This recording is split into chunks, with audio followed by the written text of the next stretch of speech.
जय हिंद दोस्तों, कैसे हैं आप सभी। मैं सूरज एक बार फिर से आप सभी का स्वागत करता हूं। कैसे हैं आप सभी और कैसी चल रही है पढ़ाई। ठीक है, उम्मीद है कि आप सब बहुत अच्छे होंगे और पढ़ाई तो आपकी बढ़िया चली रही होगी। ठीक है, बहुत ही शानदार तरीके से सबसे भी पढ़ रहे होंगे। तो आज हम करने वाले हैं अनुपात और समानुपात की दूसरी क्लास। पहली क्लास आप सभी लोगों ने देखा और उसमें हमने सीखा कुछ बेसिक क्वेश्चंस को हमने देखा। बेसिक क्वेश्चंस का मतलब कि स्टार्ट जहां से होता है अनुपात और समानुपात, रेशियो एंड प्रोपोर्शन। ठीक है, तो उसको हमने देखा है। आज की क्लास में मैंने आपको बताया था कि आज हम करने वाले हैं पीवाईक्यू। ठीक है, प्रीवियस ईयर में पूछे गए प्रश्नों को आज हम यहाँ पर देखेंगे और कुछ नए तरीकों को भी हम सीखेंगे। जिस तरीके के प्रीवियस ईयर में क्वेश्चन पूछे गए हैं, जो मैंने आपको पिछली क्लास में नहीं पढ़ाया, तो उनको भी यहाँ पर हम सीख रहे होंगे। ठीक है, और जिस तरीके से मैंने क्वेश्चंस आपको लगवाए हैं पिछली क्लास में, अगर वैसे ही क्वेश्चन आज आपको देखने को मिलते हैं तो आप उन सभी प्रश्नों को लगा पाएंगे बहुत ही अच्छे तरीके से। तो ये उम्मीद है हमको। ठीक है, तो इसी के साथ में चलिए शुरू करते हैं फिर आज की क्लास को। और शुरू करने से पहले अगर आप हमारे चैनल पर नए हैं तो प्लीज़ इसको सब्सक्राइब जरूर कर लिया करिए और शेयर कर दीजिए सभी बच्चों के पास में, ताकि सभी बच्चे जो आपके जैसे हैं, जो पढ़ना चाहते हैं, वो पढ़ सके बहुत ही शानदार तरीके से। ठीक है, तो चलिए फिर आज की क्लास को शुरू करते हैं। पिछली क्लास में हम लोगों ने कर लिया था क्वेश्चन नंबर 11 तक, तो आज हम करने वाले हैं क्वेश्चन नंबर 12 से। ठीक है, क्वेश्चन नंबर 12 आज की क्लास का सबसे पहला क्वेश्चन है और वो थोड़ा सा आपको गंदा हो सकता है लगे। हो सकता है आपने इसके पहले कभी ऐसा क्वेश्चन लगाया हो, और अगर लगाया है तो बहुत अच्छी बात है, और अगर नहीं लगाया है तो कोई दिक्कत की बात नहीं है। आपको थोड़ा सा धैर्य बना करके रखना है। ठीक है, और उसी धैर्य के साथ में इसको पढ़ना है। सवाल में कोई दिक्कत नहीं है, बहुत ही मजे से आपको समझ में आ जाएगा। ठीक है, तो चलिए फिर देखते हैं कि ये वाला सवाल आपका कैसे लगेगा। तो सवाल नंबर जो 12 है, 12 नंबर के सवाल ने कहा है कि 50 पैसे, 25 पैसे और 10 पैसे के कुल 480 सिक्के हैं। सवाल को पहले समझना। सवाल ने क्या कहा है कि हमारे पास कुछ रुपए रखे हुए हैं, तो उसमें कुछ सिक्के 50 पैसे के हैं। ठीक है, कुछ सिक्के 25 पैसे के हैं, और जो कुछ सिक्कों की बात करें वो 10। ये सभी के सभी पैसे हैं। ये क्या है, सभी ये पैसे हैं। क्लियर है। ठीक है, और ये सिक्कों की संख्या है। ठीक है, अच्छा, कुल सिक्के 480 हैं। चलो कोई बात नहीं। अब सवाल ने यह कहा है कि उनका जो मूल्य है वो 5 और 3 और 1 के अनुपात में है। उनका जो मूल्य है वो 5 अनुपात 3 अनुपात 1 के अनुपात में है। ये हमारे पास रुपये दिए गए हैं। ठीक है, मतलब हम देखो ऐसे समझ लो कि सवाल ने क्या कहा कि एक कोई जगह है, या हमारे घर में हमारा जो गुल्लक होता है, ठीक है, वो है। उसमें क्या है कि कुछ पैसे हमने डाले, वो 50 पैसे के कुछ हमने डाले, कुछ 25 पैसे के सिक्के डाले, और कुछ हमने 10 पैसे के सिक्के उसमें डाले। ठीक है, उसके बाद में जब हमने उनको निकाला, जब हमने कुल सिक्कों की जब काउंटिंग की, तो हमको ये पता चला कि कुल सिक्के तो 480 हैं, जैसा कि क्वेश्चन कह रहा है। ठीक है, कोई बात नहीं। लेकिन उसमें क्वेश्चन ने यह भी कहा कि जब हमने उसमें से 50 पैसे के सिक्कों को अलग कर लिया, 25 पैसे के सिक्कों को अलग कर लिया, और 10 पैसे के सभी सिक्कों को अलग कर लिया, फिर हमने क्या किया, इनको रुपयों में कन्वर्ट कर लिया। हमने क्या किया, इनको रुपयों में कन्वर्ट कर लिया। तो हमने ये देखा कि 50 पैसे के जो कुल रुपए बन रहे हैं, और 25 पैसे सिक्कों के जो कुल रुपए बन रहे हैं, और 10 पैसे सिक्कों के जो कुल रुपए बन रहे हैं, उनको जब हमने अनुपात में डाला तो ये निकल करके आ गया। बात समझ में आ रही है। अब सवाल हमसे ये जानना चाह रहा है कि तब उन सिक्कों की संख्या क्या है।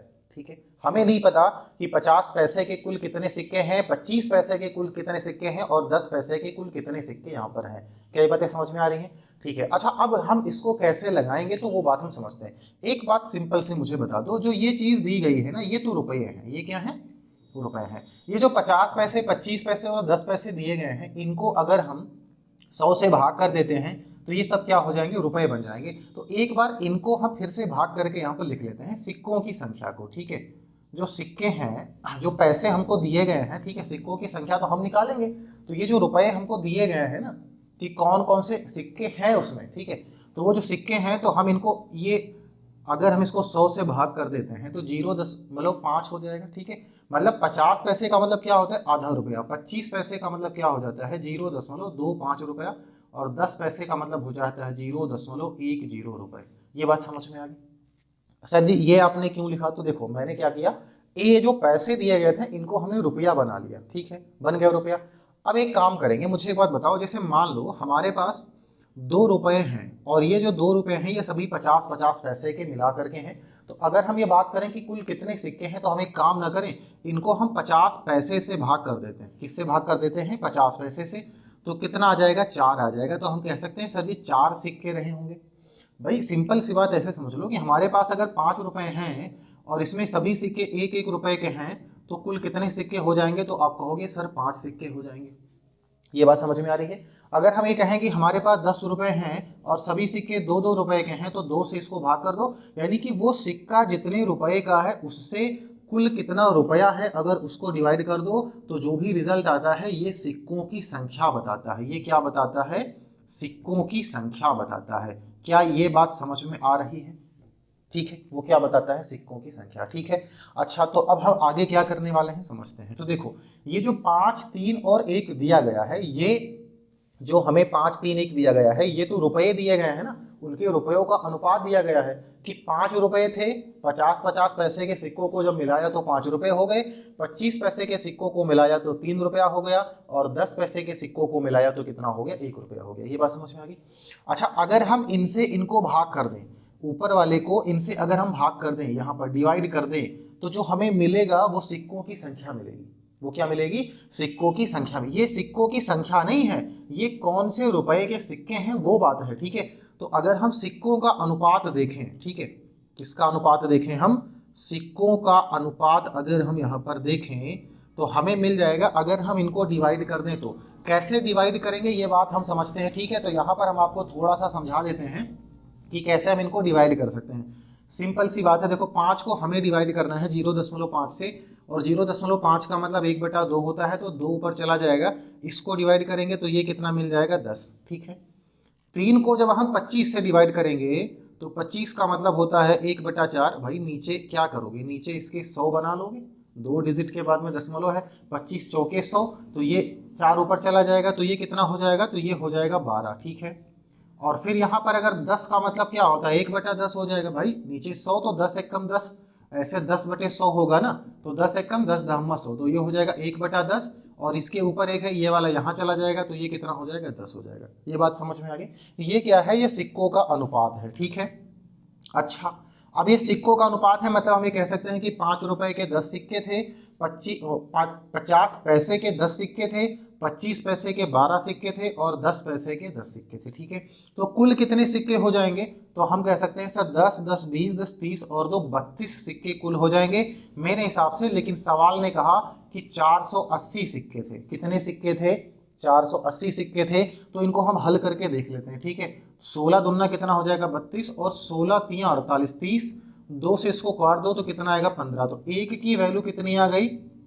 15 आ गई। ठीक है, एक की वैल्यू कितनी आ गई? 15 आ गई। सवाल ने हमसे पूछा क्या है? सवाल ने हमसे पूछा है कि उन सिक्कों की संख्या क्या है? उन सिक्कों की संख्या क्या है? तो यही तो है उनके सिक्कों का अनुपात।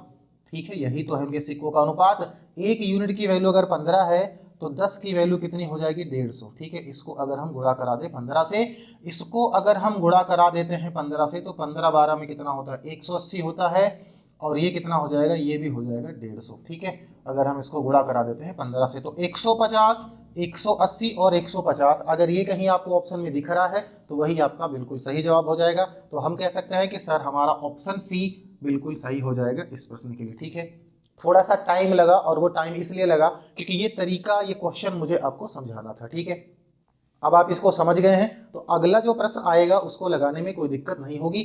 ऐसा ही बिल्कुल सेम क्वेश्चन आपके प्रीवियस ईयर में पूछा गया है जिसको हम अभी आगे कर रहे होंगे। ठीक है, तो उम्मीद है कि ये वाला सवाल आपको समझ में आ गया होगा। ठीक है, तो हम अगले प्रश्न पे बढ़ेंगे। ठीक है, अगला प्रश्न बिल्कुल यही नहीं है। ठीक है, क्योंकि अगर मैं तुरंत इसी को दे दूंगा तो फिर आप लगा लोगे, क्योंकि आज हम PYQ कर रहे हैं तो आप पढ़ करके आए होंगे। ठीक है, रिविजन करके आए होंगे, तो पहले हम ये चेक कर लेते हैं कि आप कितना पढ़ करके आए हैं। ठीक है, अगला सवाल देखिए, प्रश्न संख्या 13। बहुत ही आसान है, बहुत ही बढ़िया सवाल है, और जो 13 नंबर का सवाल है ये आपके प्रीवियस ईयर में पूछा गया है, और यहाँ से जितने भी क्वेश्चन हम कर रहे होंगे वो सारे के सारे क्वेश्चन आपके प्रीवियस ईयर में पूछे गए प्रश्न है। अब आप इसको देखिए और आपको लगेगा कि कितने आसान सवाल आपके प्रीवियस ईयर में पूछे गए हैं। तो सवाल ने कहा है कि 8,600 रुपए की धनराशि को x, y और z के बीच इस प्रकार विभाजित किया जाता है कि x और y के भाग का अनुपात 5:6 है।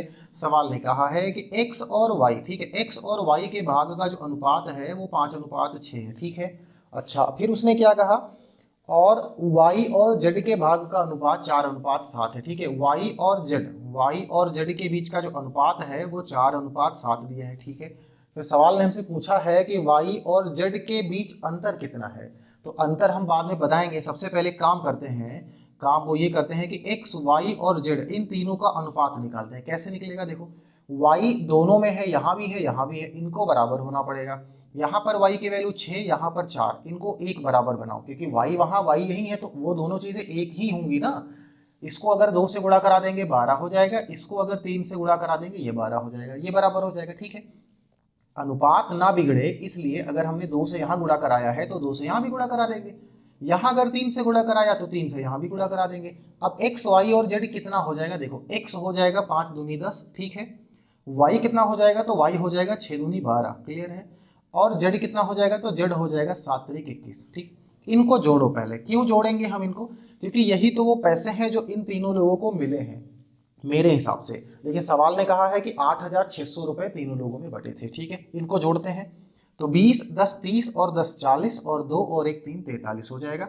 अब ये 43 मेरे हिसाब से, लेकिन सवाल ने कहा नहीं वो 8,600 थे। अब अगर 8,600 थे तो एक किसके बराबर हो जाएगा, 43 दूना 86 होता है, 200 के बराबर हो जाएगा। सवाल ने क्या पूछा है कि y और z के बीच का अंतर कितना है, भैया अंतर कितना है 9, 12 9 21 होता है।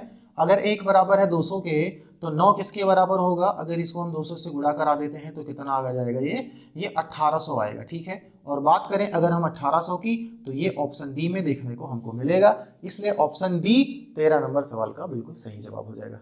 ठीक है, आसान था सवाल, कोई दिक्कत नहीं थी इसमें। तो ये आपके प्रीवियस ईयर में पूछा गया प्रश्न है, इस तरीके का प्रश्न हम लोगों ने किया है, पैसों को बांटने वाला, कोई दिक्कत नहीं है। ठीक है, अगला सवाल देखिए नंबर 14, और सोचिए कि इतना भी आसान सवाल पेपर वाला आखिर क्यों पूछ लेता है।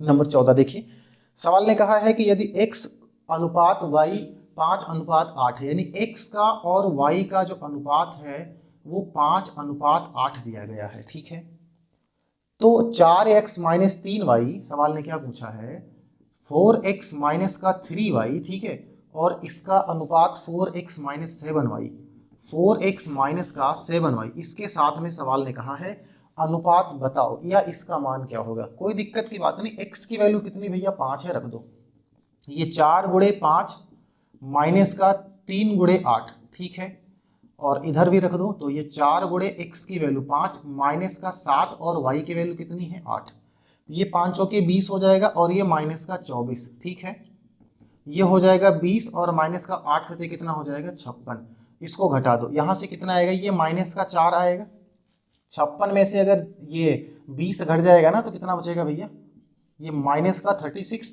माइनस माइनस दोनों तरफ खत्म हो जाएगा, 4 एकम 4 9 36, तो ये कितना हो जाएगा 1:9। बात समझ में आ गई, कितना अनुपात आएगा इनका 1:9 आएगा। ऑप्शन की बात करें तो डी यहाँ भी सही है। ठीक है, कौन सा ऑप्शन सही है हमारा, तो डी ऑप्शन सही हो जाएगा। समझ गए, सोचो मतलब इसमें क्या रखा है, कुछ रखा ही नहीं इसमें, ठीक है, बस सवाल दे देता है एग्जाम वाला। अब ऐसे सवाल भी अगर आप छोड़ दो तो फिर क्या है, कुछ नहीं है। अगला सवाल देखते हैं। हाँ, अगला सवाल बहुत आसान है, ठीक है, इसको कैसे करेंगे समझते हैं। नंबर 15 जो आज की क्लास में हमने सबसे पहला क्वेश्चन किया है, नंबर 12 उसी का ये दूसरा भाई है। ठीक है, तो इसको करते हैं, कैसे करेंगे देखिए। सवाल नंबर 15, अगर 12 वाला आपको समझ में आ गया होगा, ठीक है, तो ये 15 वाला भी आपको बहुत ही अच्छे तरीके से समझ में आएगा। तो 15 नंबर क्या कह रहा है, किसी पिग्गी बैंक है, ठीक है, छोटा सा गुल्लक में 1 रुपये 2 रुपये और 5 रुपये के सिक्के 5:9:4 के अनुपात में है। यदि पिग्गी बैंक की कुल राशि 860 है तो उसमें 5 रुपए के कुल कितने सिक्के हैं। ठीक है, अब ये थोड़ा अलग है, वहां पर हमें सिक्कों की संख्या दी गई थी और यहाँ पर हमें कुल पैसे दिए गए हैं। तो कुछ नहीं करना, हम सभी लोग पैसों के बारे में जानते हैं, सारा खेल समझते हैं, तो हम इनको ऐसे लिखेंगे, ऐसे गुणा करेंगे, ऐसे भाग करेंगे, ताकि जो चीज़ दी गई है वही चीज़ हमको मिले। बात समझ में आ रही है, बहुत अच्छे। तो सवाल ने क्या कहा है, 1 रुपये 2 रुपये और 5 रुपये के सिक्के हैं। अच्छा, जो सिक्के हैं, जो मतलब बात यह है ना कि जो रुपए हमारे पास जिसके सिक्के हमको दिए गए हैं वो कौन है, वो 1 रुपये के सिक्के दिए गए हैं, वो हमको 2 रुपये के सिक्के दिए गए हैं और हमको 5 रुपये के सिक्के दिए गए हैं। ठीक है, फिर सवाल ने क्या कहा है, इनके जो सिक्कों का अनुपात दिया गया है वो 5 9 और 4 है। वो क्या है, वो 5 है, वो 9 है और वो 4 है। मतलब समझना, मतलब क्या है वो आपको समझना है, ये सिक्कों का अनुपात है, सिक्कों का क्या है वो, ये अनुपात है। ठीक है, बात समझना, मतलब ये कि उस गुल्लक में 1 रुपए, 2 रुपए और 5 रुपए के तो सिक्के पड़े हुए हैं, लेकिन 1 रुपए के 5 सिक्के पड़े हैं, 2 रुपए के 9 सिक्के पड़े हैं और 5 रुपए के 4 सिक्के पड़े हैं। तो ये हो जाएगा सिक्कों की संख्या का अनुपात। ठीक है, बात समझ में आ रही है? ये क्या हो जाएगा? सिक्कों की संख्या का अनुपात हो जाएगा। अब मुझे एक बात बताओ, अगर इनको हम गुणा करा लेते हैं तो हमको क्या पता चल जाएगा? हमको पता चल जाएगा कुल राशि या कुल रुपए। बोलो कैसे? अब अभी जो मैंने आपको समझाया कि वहां पर 1 रुपए के 5 सिक्के हैं तो कुल कितने रुपए होंगे, तो आप कह सकते हो सर 5 रुपए होंगे वहां पर। अगर 2 रुपए के 9 सिक्के पड़े हैं, रुपयों की बात करें तो 18 रुपए होंगे। अगर 5 रुपए के 4 सिक्के पड़े हैं तो 20 रुपए हो जाएंगे वहां पर, कि नहीं हो जाएंगे? ठीक है, इतने रुपए हैं हमारे वहां पर, इनको जोड़ते हैं तो 20 और 18 38 और 5 कितना हो जाता है? तो 43 हो जाएगा। ठीक है, 38 5 कितना हो जाएगा? 43 मेरे हिसाब से। लेकिन सवाल ने कहा कि नहीं, वहां पर 860 रुपए हैं। वहां पर कुल कितने रुपए हैं? तो 860 रुपए हैं। तो 43 की वैल्यू अगर 860 है तो एक की वैल्यू कितनी हो जाएगी? 20। एक की वैल्यू कितनी हो जाएगी? 20। ठीक है, एक की वैल्यू क्या हो जाएगी? 20 रुपए हो जाएगी। ठीक है, अब सवाल ने हमसे पूछा है कि उसमें 5 रुपए के कुल कितने सिक्के हैं। तो 5 रुपए के, ये 5 रुपया रहा नहीं, ये 5 रुपया है। ठीक है, 1 2 5, ये तो रुपये है ये। तो 5 रुपए के कुल कितने सिक्के हैं? तो 4 सिक्के हैं। अब ये मत समझ लेना ये 20 है, नहीं, ये तो रुपए निकल करके आ गया ना। 5 रुपए के 4 सिक्के थे तो 20 रुपए थे। सवाल ने पूछा 5 रुपए के कुल कितने सिक्के हैं, तो 5 रुपए के कुल कितने सिक्के हैं? एक की वैल्यू अगर 20 है तो इसको 20 से क्या करा देंगे? गुणा करा देंगे। तो 4 20 में कितना हो जाएगा? 80। तो हम कह सकते हैं कि सर 5 रुपए के वहां पर 80 सिक्के हैं। 5 रुपए के कुल कितने सिक्के हैं? तो 80 सिक्के वहां पर है। ऑप्शन की बात करें तो डी ऑप्शन हमारा सही हो जाएगा। ठीक है, कौन सा ऑप्शन सही हो जाएगा? डी वाला जो ऑप्शन है वो इस प्रश्न का बिल्कुल सही जवाब होगा। क्लियर है? तो ये वाला भी ये पैसों का था। ठीक है, बस यही 2 तरीके के आपसे प्रश्न पेपर में पूछा जाएगा, या तो वो सिक्कों की संख्या देगा, ठीक है, और या तो वो आपको कुल पैसे दे देगा। तो ये दोनों तरीके मैंने आपको बता दिए हैं। अब अगर आपके एग्जाम में किसी भी तरीके का प्रश्न आता है तो उम्मीद है कि आप उसको कर पाएंगे। ठीक है, अगले सवाल देखते हैं, प्रश्न संख्या 16 नंबर ने कहा है कि P और Q का अनुपात 2:3 है। P और Q का जो अनुपात है वो 2:3 है। अच्छी बात है, कोई बात नहीं है। और फिर उसने कहा है कि जो Q और R का अनुपात हमको दिया गया है, Q और R का अनुपात वो दिया गया है 3:4। कितना दिया गया है? 3:4 दिया गया है। बहुत अच्छे, यहाँ भी Q3 है, यहाँ भी Q3 है, तो कोई दिक्कत वाली बात है ही नहीं हमारे लिए। सवाल ने हमसे पूछा क्या है? सवाल ने पूछा है कि P + Q अनुपात Q + R, Q + R इसका मान बता दो तनिक क्या होगा। तो कैसे बताएंगे? P + Q, इनको जोड़ लो, 3 2 कितना हो जाएगा भैया? 5। और Q + R कितना होगा? इनको जोड़ लो, कितना हो जाएगा? 7। तो 5 और 7 कहाँ है? 5 और 7 की बात करें तो ए में हमको देखने को मिल रहा है, ए वाला बिल्कुल सही हो जाएगा। अब मुझे बताओ, ऐसे सवाल आपके एग्जाम में आते हैं? ये आते हैं। अगर आपको लग रहा होगा कि सर आप बहुत ही इजी करवा रहे हो, तो ऐसा नहीं है, ये आपके एग्जाम में ऐसे ही आते हैं। अब जब आसान सवाल पूछा ही जाता है तो मैं आपको हार्ड कहाँ से करा दूं? ठीक है, हार्ड कहाँ से करा दूं? एसएससी CHSL के लिए मैथ की जो क्लास है बहुत जल्दी शुरू होने वाली, 1-2 दिन में स्टार्ट हो जाएगी। ठीक है, तो जो भी बच्चे हैं जो एसएससी CHSL में अपना करियर बनाना चाहते हैं या उसके अभ्यर्थी हैं, फॉर्म भर दिया है उन्होंने या भरने वाले हैं या सोच रहे हैं कि CHSL की तैयारी करेंगे, तो मैथ की प्रैक्टिस बहुत ही अच्छे तरीके से कराई जाएगी उसकी। ठीक है, अगर आप भी तैयारी उसकी करना चाहते हैं तो, या आपके भाई या आपके मित्र कोई भी हो, तो आप उनको जरूर बताइएगा 1 या 2 दिन में। ठीक है, लगभग 20 तारीख से, इतना मान के चलो कि 20 तारीख से आपकी क्लासें स्टार्ट हो जाएंगी। बहुत ही बेहतरीन तरीके से सारे के सारे क्वेश्चन हम लोग प्रीवियस ईयर के करने वाले हैं उसमें। ठीक है, तो अगर कोई भी हो तो उसको जरूर बताइएगा। ठीक है, बहुत ही बढ़िया तरीके से क्लासेस चलेंगी। तो अगले सवाल पे हम लोग चलते हैं, क्वेश्चन नंबर 17। देखिए क्या कह रहा है। सवाल ने कहा है कि एक धनराशि को A, B, C और D के बीच में 5 2 4 3, ठीक है, A, B, C और D, ये 4 लोग हैं, इनमें बांटा जा रहा है उनको 5 4, ठीक है, 2 और 3, ऐसे इन्हीं के अनुपात में बांटा जा रहा है। सवाल ने क्या कहा है कि यदि A को D से 1000 रुपये अधिक मिला हो, A को D से 1000 रुपये अधिक मिला हो, मेरे हिसाब से कितना अधिक मिला? 2। सवाल ने क्या कहा? 1000। तो 1 की वैल्यू कितनी आ जाएगी? 500। ठीक है, 1 की वैल्यू कितनी आ जाएगी? 500। ठीक है, अब सवाल पूछना क्या चाह रहा है? तो C को कितने रुपए मिले? C को कितने रुपए मिले? 2 ही तो मिले हैं C को। तो 2 की वैल्यू कितनी हो जाएगी, अगर हम इसको 500 से गुणा करा दें 1000 हो जाएगी, हम बेकार में फिर इसको निकालें 1000 हो जाएगा। ठीक है, अगर बात करें ऑप्शन की तो कहाँ है, सी में है, सी वाला ऑप्शन सी में है। सी वाला कहाँ है, तो ऑप्शन सी में है। बहुत सिंपल सा था। ठीक है, ये भी आपके एग्जाम में आया है, ये भी आपके एग्जाम में आया। अब सोचो कि अगर ऐसे आपके एग्जाम में आते हैं तो आप 20/20 करके आओगे कि नहीं करके आओगे, बिल्कुल करके आओगे अगर आपने मेहनत करी होगी। ठीक है, अगर इसको भी आप गलत करके आओ तो इसका मतलब क्या है, इसका मतलब बहुत बुरी बात है। अगला सवाल देखिए नंबर 18 क्या कह रहे हैं। यदि रुपए 713 की धनराशि को 3 भागों में ए, बी और सी, कितने लोग हैं, ए हैं, बी हैं और सी हैं, इन तीनों लोगों में इसको बांटा जा रहा है 1/2, 1/2 और 2/3 और 3/4 शायद, हाँ इस अनुपात में बांटा जा रहा है। कुल पैसे कितने हैं, 713 है। तो सी का मान उसने पूछा है, कोई दिक्कत नहीं है। इनका हम एलसीएम ले लेते हैं, नीचे वाले का एलसीएम ले लो, कितना आएगा, 12 आएगा। ठीक है, तो जब इनका एलसीएम 12 आ जाएगा तो हम इनका अनुपात ऊपर वाले का निकाल लेते हैं। तो ये कितना हो जाएगा, ये 6 हो जाएगा। ठीक है, और ये 3 से इसको भाग करो, 4 4 दूनी कितना हो जाएगा, 8 हो जाएगा। बात समझ में आ रही, क्लियर है ना।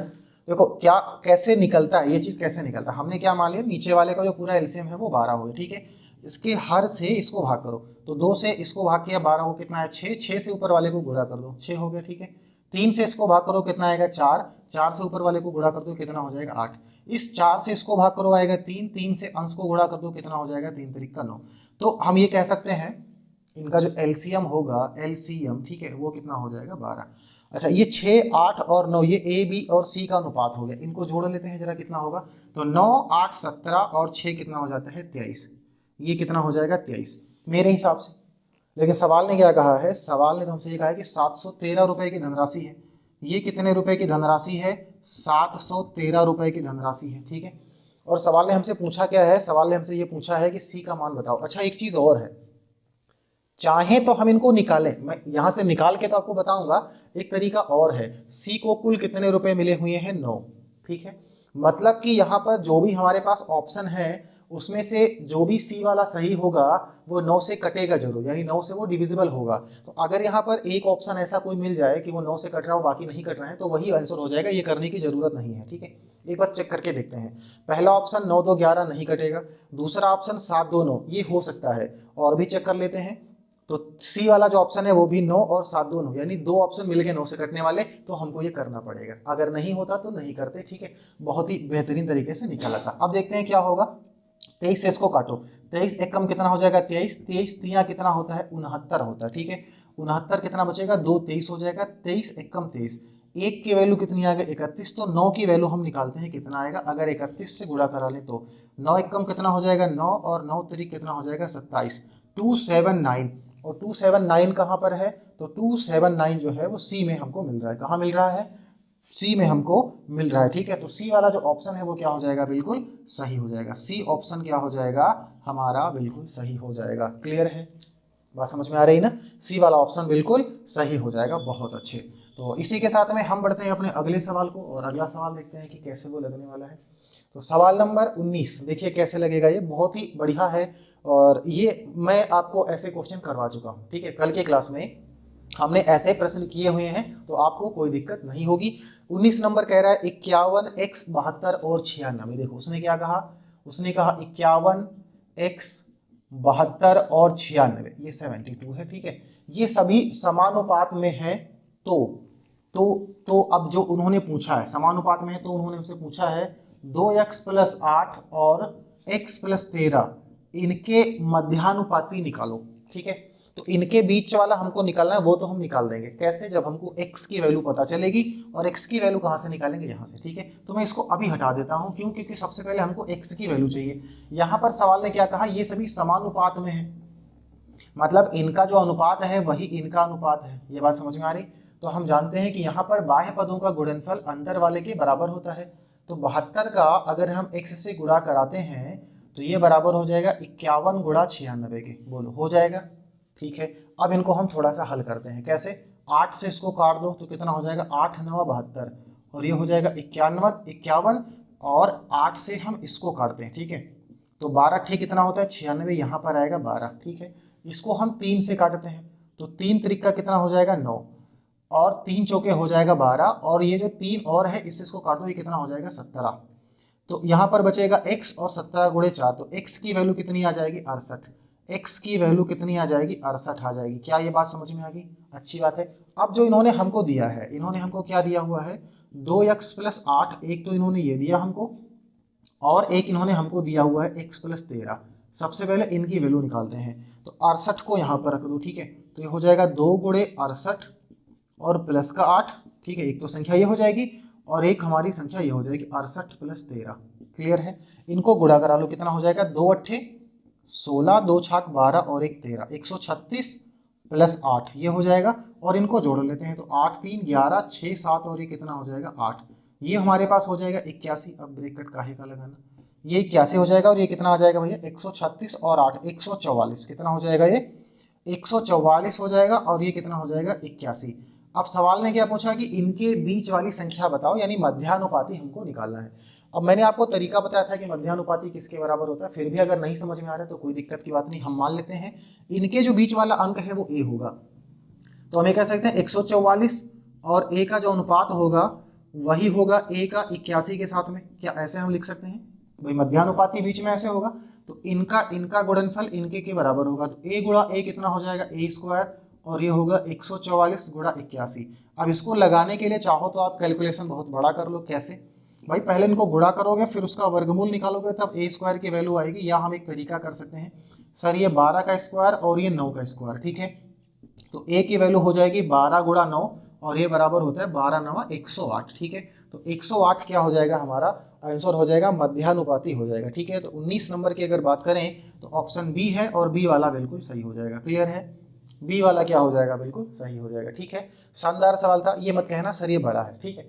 मैं इससे बड़ा मतलब वो रहता हूँ कि सर ये बड़ा है, ऐसा लड़के कहते हैं कि हाँ नहीं सर सवाल बहुत बड़ा लग गया ऐसे, तो कैसे काम चलेगा। बड़ा नहीं है, मैं आपको पढ़ा रहा हूँ। अब ऐसे खुद समझ लो ना कि जितने समय में यहाँ पर मैं आपको एक क्वेश्चन करवाता हूँ, अगर मैं कोई एग्जाम देने के लिए जाऊँ वहाँ पर अगर मैं इतना ही समय लगाऊंगा तो क्या मेरा एग्जाम क्लियर हो पाएगा? नहीं हो पाएगा। फिर भी हुआ है तो कैसे हुआ है, यानी कि वहाँ पर स्पीड तेज रहती होगी ना, है कि नहीं है। तो बात यह है ना कि यहाँ पर मैं आपको समझा रहा हूँ, इसलिए चीज़ों को एकदम खोल करके हर एक चीज़ आपको बतानी पड़ती है, तो समय लगता है। अब जब मुझे खुद करना होगा या जब आप सीख जाओगे आप खुद करोगे तो इसमें वो बहुत सारी चीज़ें आप नहीं लिखोगे, नहीं करोगे, ठीक है, जो आपको मैं यहाँ पर करके बताता हूँ। समझ गए ना? इसलिए थोड़ा सा बड़ा रहता है यहाँ पर, है कि नहीं है भाई। यहाँ पर आधे घंटे की 1 घंटे की क्लास होती है जिसमें 15-20 क्वेश्चन हो पाते हैं, तो सोचो एग्जाम में क्या ऐसा हो पाएगा? नहीं हो पाएगा ना। अगला क्वेश्चन देखते हैं, क्वेश्चन नंबर 20, ठीक है। और देखिए ये क्या कह रहे हैं, बहुत ही बढ़िया सवाल है। तो 20 नंबर ने कहा है कि ए बी और सी की आयु का योग 66 वर्ष है। ए की आयु तथा बी और सी की संयुक्त आयु का अनुपात 5:6 है। सवाल को समझना, सवाल ने क्या कहा कि ए की आयु और बी और सी की संयुक्त आयु, यानी बी और सी की दोनों की आयु को अगर हम मिला लें तब जो हमारा अनुपात निकल करके आता है वो आता है 5:6। ये कितना निकल करके आता है? 5:6, ठीक है, कोई बात नहीं, ये पहली कंडीशन है। फिर तथा उन्होंने फिर कहा कि बी की आयु तथा ए और सी की संयुक्त आयु, यानी बी की आयु और ए और सी की संयुक्त आयु, इनका जो अनुपात दिया गया है वो हमें दिया गया है 4:7। कितना दिया गया है?